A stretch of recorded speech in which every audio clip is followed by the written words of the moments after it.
লেবাননের বৈরুতের আন্তর্জাতিক বিমানবন্দরের ঠিক বাইরে বড় ধরনের বিস্ফোরণ হয়েছে। নতুন করে ইসরায়েলি বিমান হামলার মধ্যে এই বিস্ফোরণের ঘটনা ঘটল। স্থানীয় কর্তৃপক্ষের বরাতে আজ শুক্রবার বিবিসি এ তথ্য জানিয়েছে। প্রতিবেদন বলছে, সশস্ত্র গোষ্ঠী হিজবুল্লাহকে লক্ষ্য করে বিমান হামলার রাতে হঠাৎই বিস্ফোরণ হয়েছে। তবে এর লক্ষ্য স্পষ্ট নয়। ওই বিমানবন্দরটি দাহেহ এলাকার সীমানায়, সেখানে হিজবুল্লাহর শক্ত ঘাঁটি। লেবাননের সেনাবাহিনী বলছে, দেশটির দক্ষিণে তাদের 2 সেনা নিহত হয়েছে। ইসরায়েলি বাহিনী হিজবুল্লাহর বিরুদ্ধে তাদের আগ্রাসন চালিয়ে যাচ্ছে। আরও 20টি শহর ও গ্রাম খালি করার নির্দেশ দেওয়া হয়েছে। ইসরায়েলি সামরিক বাহিনী এ হামলা নিয়ে এখনও কোনো মন্তব্য করেনি। তবে তাদের পক্ষে জানানো হয়েছে, সেনারা সীমান্তের কাছে হিজবুল্লাহ যোদ্ধাদের হত্যা করেছে। আর হিজবুল্লাহ বলেছে, তারা সীমান্তের উভয় পাশে ইসরায়েলি সেনাদের লক্ষ্যবস্তু করেছে।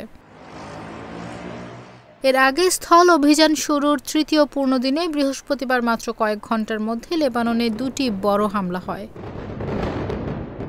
এদিকে ইসরায়েল প্রতিরক্ষা বাহিনী আইডিএফ আঞ্চলিক রাজধানী নাবাতি সহ দক্ষিণের আরও 2 ডজন শহর ও গ্রামের বাসিন্দাদের অবিলম্বে নিরাপদ স্থানে চলে যেতে বলেছে। কয়েকদিনের বিমান হামলার পর গত মঙ্গলবার লেবাননে স্থল অভিযান শুরু করে ইসরায়েল। দেশটির দক্ষিণাঞ্চলে সীমান্তবর্তী এলাকায় সশস্ত্র গোষ্ঠী হিজবুল্লাহকে লক্ষ্য করে ওই অভিযান শুরু হয়। লেবাননে ইসরায়েলের নতুন অভিযানের নাম দেওয়া হয়েছে অপারেশন নর্দার্ন অ্যারোস। ইসরায়েলি বাহিনী জানিয়েছে, হামলাটি চালানো হচ্ছে স্থল ও বিমান বাহিনীর সমন্বয়ে। ভারতের ক্ষমতাসীন দল বিজেপির হয়ে নির্বাচনী প্রচার সারছিলেন, কিন্তু 1 ঘন্টা পরেই তাকে দেখা গেল কংগ্রেসের মঞ্চে। রাহুল গান্ধীর ভাষণ শেষ হতেই মঞ্চে এসে কংগ্রেসে যোগ দিলেন অশোক তানওয়ার। যদিও দলবদল ব্যাপারটা তার কাছে ডাল ভাত, কারণ গত 3 বছরে 3 বার দল পাল্টেছেন তিনি। ভারতীয় সংবাদ মাধ্যম হিন্দুস্তান টাইমসের প্রতিবেদনে এ তথ্য জানানো হয়। আগামীকাল শনিবার হরিয়ানায় বিধানসভা নির্বাচন। শেষ সময়ের প্রচারে বৃহস্পতিবার দুপুর 1টার দিকে বিজেপির মঞ্চে দাঁড়িয়ে পদ্ম শিবিরের প্রার্থীর জন্য ভোট চেয়েছেন সিরসার প্রাক্তন সাংসদ অশোক। এরপর মাত্র 1 ঘন্টার মধ্যেই তিনি পৌঁছে যান কংগ্রেসের নির্বাচনী প্রচারে। সেখানে তখন মঞ্চে ভাষণ দিচ্ছিলেন লোকসভার বিরোধী দলনেতা রাহুল গান্ধী। তার বক্তৃতা শেষ হতেই মঞ্চে আসেন অশোক।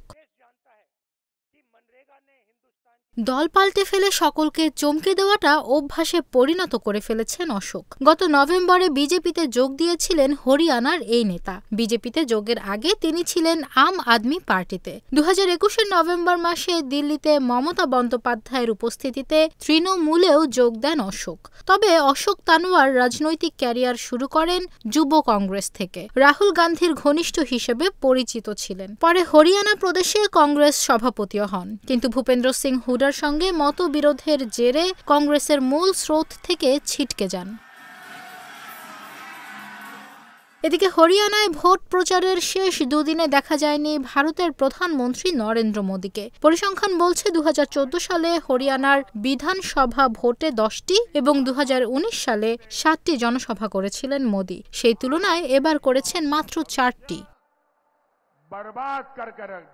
সাধারণত ভোটের প্রচারে সরকারের উন্নয়ন কর্মকাণ্ড তুলে ধরেন মোদী। তবে হরিয়ানার বিধানসভা ভোটে বিজেপি সরকারের গত 10 বছরের কাজ তুলে না ধরে মূলত কংগ্রেসকে আক্রমণ করাকেই প্রচারের অস্ত্র হিসেবে বেছেছিলেন ভারতের প্রধানমন্ত্রী। প্রত্যেকটি সভাতেই কংগ্রেসের বিরুদ্ধে বিভিন্ন অভিযোগ এনেছেন। জানিয়েছেন, একবার ক্ষমতায় এলে কংগ্রেস নিজেদের ভোট ব্যাংক অর্থাৎ মুসলমানদেরকে সুরক্ষিত করবে। হরিয়ানাতে ক্ষমতায় আসার জন্য মরিয়া কংগ্রেসও। সেই রাজ্যে 1 দফায় নির্বাচন অনুষ্ঠিত হবে 5 অক্টোবর। 8 অক্টোবর হবে গণনা।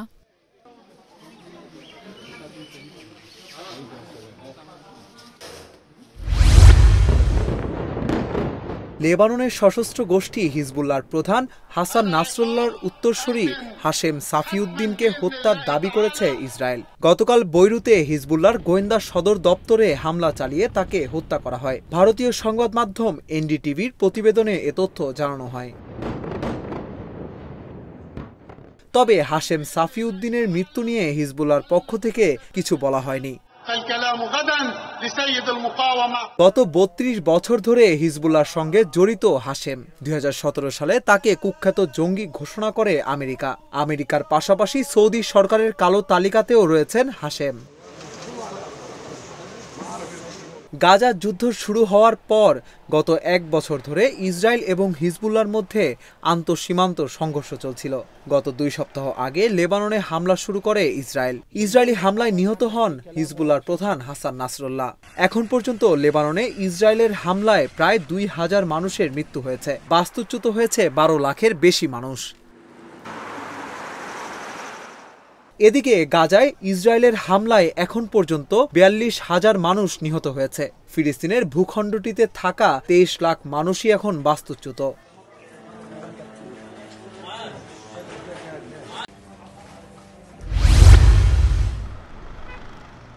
অর্থনৈতিক সংকটে জর্জরিত শ্রীলঙ্কা এবার পণ্যের দাম কমিয়ে রেকর্ড করেছে। গত সেপ্টেম্বর মাসে দেশটিতে সার্বিক মূল্যস্ফীতির হার ছিল মাত্র 0.৫%। সেপ্টেম্বর থেকে শ্রীলঙ্কায় হ্রাস পেতে শুরু করেছে সব ধরনের পণ্যের দাম।